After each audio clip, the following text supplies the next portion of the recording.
ইনকিলাব মঞ্চের মুখপাত্র শরীফ ওসমান হাদির মৃত্যু যেন মুহূর্তেই স্তব্ধ করে দিয়েছে গোটা দেশ।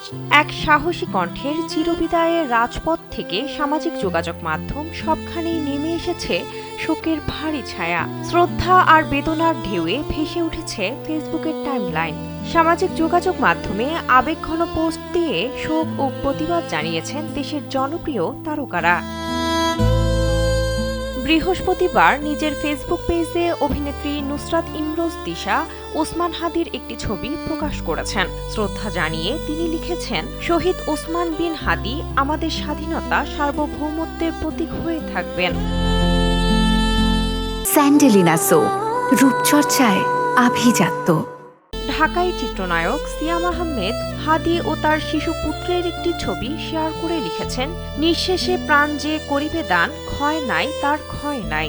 অন্যদিকে প্রয়াত হাদির প্রতি গভীর শ্রদ্ধা জানিয়ে একটি আবেগঘন পোস্টে জনপ্রিয় অভিনেতা নিলয় আলমগীর লিখেছেন, হাদি হয়তো এমন বিদায় চেয়েছিল, সবার দোয়া আর ভালোবাসা নিয়ে চলে গেল। এমন সাহসী কণ্ঠস্বর কি আর পাবো? আরেক জনপ্রিয় অভিনেতা নাসির উদ্দিন খান লিখেছেন, ওসমান হাদির আত্মার মাগফিরাত কামনা করি। তার পরিবার, তার ছোট্ট বাবুটা এই শোক কাটিয়ে উঠুক। রাজনৈতিক দুর্বিসন্ধি, রাজনৈতিক প্রতিহিংসা, রাজনৈতিক অস্থিরতা দূর হোক। দেশে শান্তি ফিরে আসুক, হে দয়াময়। অভিনেত্রী রুকাইয়া জাহান চমক তার ফেসবুকে লিখেছেন, ইন্না লিল্লাহি ওয়া ইন্না ইলাইহি রাজিউন। নামটা মনে রেখো, শহীদ বীর শরীফ ওসমান হাদি।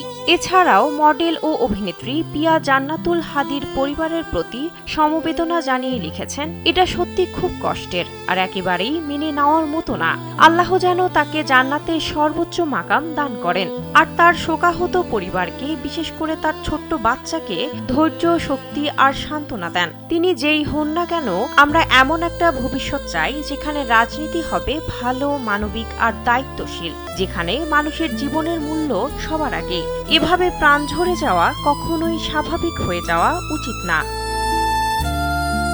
এ তালিকা থেকে বাদ যাননি অভিনেতা আরশ খানও। তিনি লিখেছেন, একটা একটা করে নিভে যাওয়া বাতিকে যে যাই পরিচয় দাও, সবাই দেশের অংশ ছিল, কোনো না কোনো মায়ের সন্তান ছিল। একদিন জিতে যাবে ক্ষমতা, কিন্তু দেখবে পৃথিবীটাই থেমে গেল। বিনোদন ডেস্ক, কালবেলা।